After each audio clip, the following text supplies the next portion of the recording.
Oke, Ibu-Ibu, tadi Ibu-Ibu sudah menjawab soal, oke?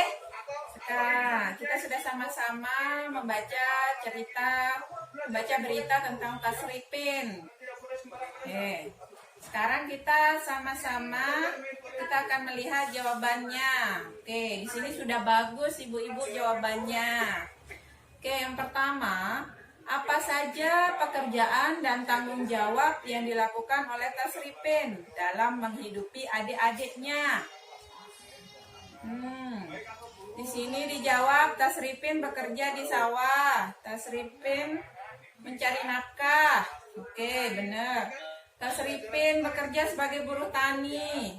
Kemudian Tasripin mencuci. Tasripin memasak. Tasripin memandikan adik-adiknya. Tasripin mengajak adik-adiknya untuk sholat dan mengaji. Oke, banyak sekali tanggung jawab yang dilakukan oleh Tasripin, mulai dari dia mencari nafkah, kemudian tanggung jawabnya di rumah, membersihkan rumah, kemudian memandikan adik-adiknya. Dia juga tidak lupa akan tanggung jawab untuk akhlak adik-adiknya, Oke, ya sudah betul semua. Oke, kita lanjut ke nomor 2. Apakah yang dilakukan tersebut layak dilakukan oleh anak seusia Tasripin? Oke, rata-rata menjawab tidak. Iya, benar. Karena anak seusia Tasripin belum layak untuk mengemban beban seberat itu, Tanggung jawab itu seharusnya diemban oleh ayahnya dan atau ibunya, tapi karena di sini ibunya sudah meninggal, yang masih ada itu ayah dan kakaknya, tapi masih ada di Kalimantan. Oke. Tasripin baru berusia berapa, Ibu-ibu? Berapa usia Tasripin di situ? 12 tahun. Di usia ini harusnya Tasripin itu masih sekolah, usia sekolah. Kalau usia 12 tahun kira-kira kelas berapa ya, Ibu-ibu? Iya, kelas 6 SD atau dia baru masuk kelas 1 SMP. Iya, seharusnya Tasripin bersekolah, tapi di sini dia malah mengemban tanggung jawab yang begitu besar karena Tasripin menggantikan 2 peran sekaligus, Ibu-ibu, yaitu peran ayahnya dan peran ibunya. Peran ayahnya mencari nafkah dan peran mengurus anak-anak, mengurus adik-adiknya. Peran ibunya dia yang gantikan,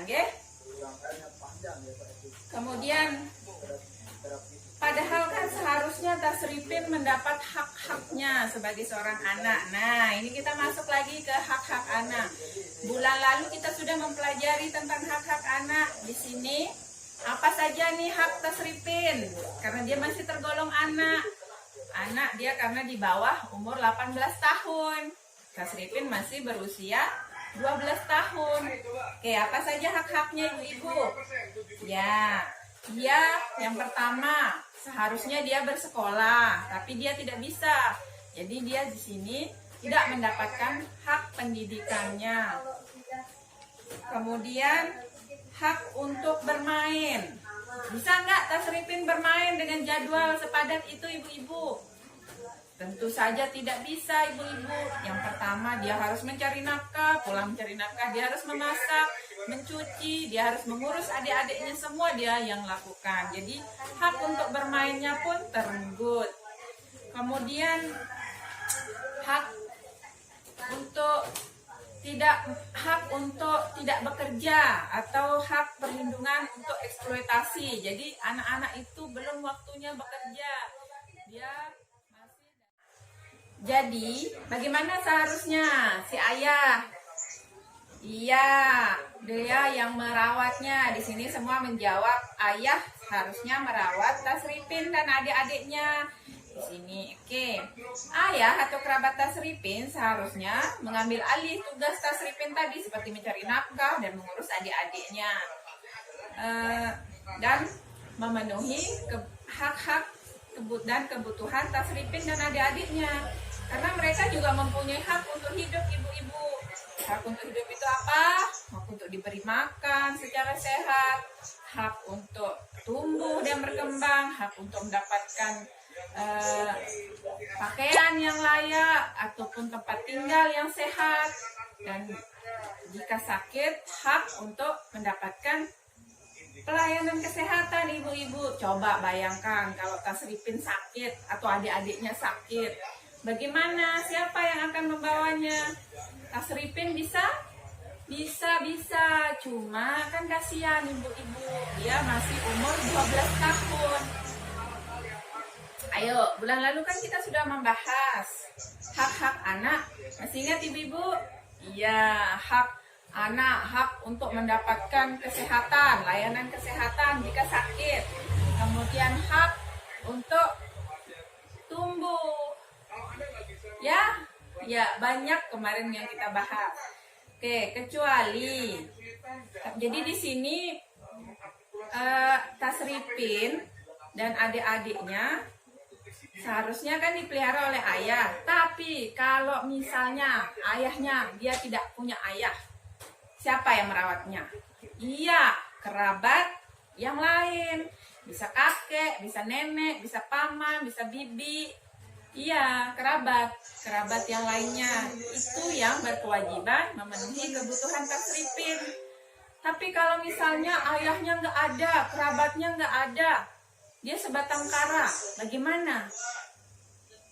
Ingat, siapa yang akan melindungi mereka? Negara ibu-ibu. Karena dalam Undang-Undang pasal 34 ayat 1, apa bunyinya? Fakir miskin dan anak-anak terlantar dipelihara oleh negara. Oke. Tapi di sini beda kasusnya ibu-ibu. Kalau di Tasripin ini dia kan masih punya ayah. Dia juga masih punya kakak yang sudah dewasa. Jadi apa yang harus dilakukannya? Seharusnya ayah Tasripin dan kakak pulang untuk menggantikan posisi Tasripin sebagai penanggung jawab untuk anak-anak, untuk Tasripin dan adik-adiknya.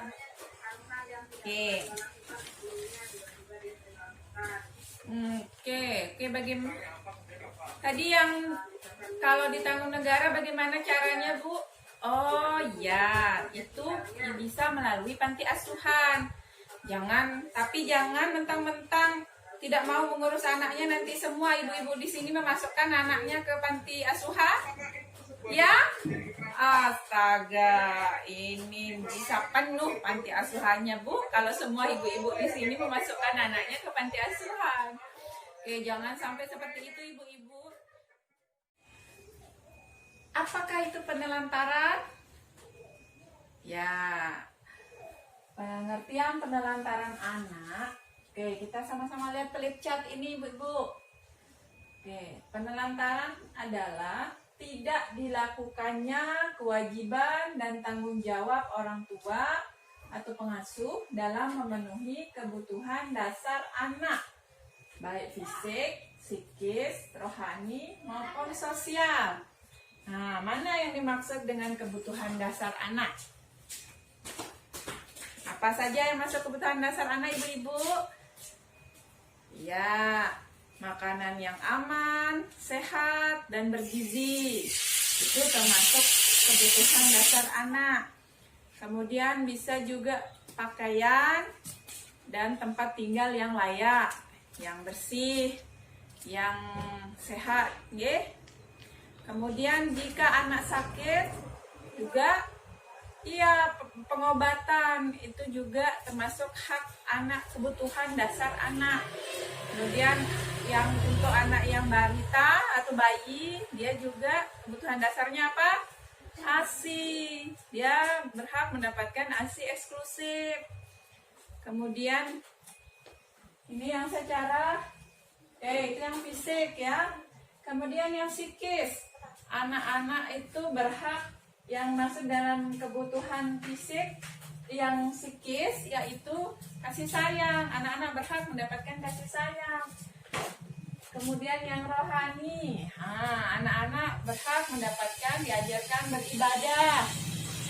Kemudian maupun sosial, untuk bermain dan berkumpul bersama teman-temannya, itu juga termasuk. Ya, jadi kalau kebutuhan dasarnya ini diabaikan atau ibu-ibu cuek nih, ibu-ibu tidak memenuhi kebutuhan dasar anak tadi yang kita sebut itu namanya penelantaran ibu-ibu. Nah, misalnya di sini ada ibu-ibu di sini yang suka nonton drama Korea. Iya, dia lupa memberikan anaknya makan. Saking asiknya nonton film. Atau mungkin saking asiknya main HP, jadi lupa memberikan anaknya makan seharian, anaknya tidak makan. Kelaparan anaknya ibu-ibu, nggih. Ya, itu juga termasuk penelantaran ibu-ibu. Iya, atau mungkin karena terlalu asik ngobrol dengan tetangga, akhirnya baju-baju tidak pernah dicuci, akhirnya anaknya pakai baju yang masih kotor, jadi itu bikin dia sakit. Ya, itu juga termasuk penelantaran ibu-ibu. Hati-hati loh, padahal ini sepele ya. Iya, tapi karena itu termasuk kebutuhan dasar anak. Iya, ibu-ibu nggak boleh nggih. Iya, mungkin atau ada ibu-ibu di sini kalau anaknya sakit, nanti juga sembuh sendiri katanya. Benar itu? Salah ibu-ibu. Itu anak itu mempunyai hak dalam mendapatkan pelayanan kesehatan. Jadi ibu bawa anak itu ke rumah sakit atau ke puskesmas atau ibu yang obati. Iya, memberikan obat. Jadi tidak boleh. Atau mungkin di sini ada ibu-ibu yang anaknya nggak pulang-pulang dari pagi sampai paginya lagi. Nggak pernah dicari-cari. Ada, Bu? Astaga, itu hati-hati ibu. Karena pergaulan anak sekarang kita tidak tahu, kekerasan ada di mana-mana. Jadi anak itu harus kita lindungi ibu-ibu. Iya. Oke. Kemudian anak-anak itu berhak untuk kita berikan kasih sayang. Kita didik dia dengan kasih sayang. Oke, di sini kita lanjut anak terlantar. Nah, tadi kan penelantaran. Kalau sekarang anak terlantar itu yang mana sih? Adalah anak yang karena suatu sebab orang tuanya melalaikan kewajibannya sehingga kebutuhan anak tidak dapat terpenuhi dengan wajar, baik secara rohani, jasmani maupun sosial. Ini berdasarkan pasal 1 Undang-Undang 4 tahun 1979. Seperti yang kita bahas tadi, ada yang lupa memberi anaknya makan karena suatu sebab, karena ibunya sibuk menonton sinetron. Jadi anaknya dia lupa masak. Jadi anaknya tidak makan dari pagi sampai tidur lagi, tidak pernah makan. Nah, itu juga termasuk penelantaran. Jadi anaknya terlantar ibu-ibu. Iya, kemudian ada juga anaknya tidak pernah mandi. Sudah 5 hari nggak pernah dimandiin.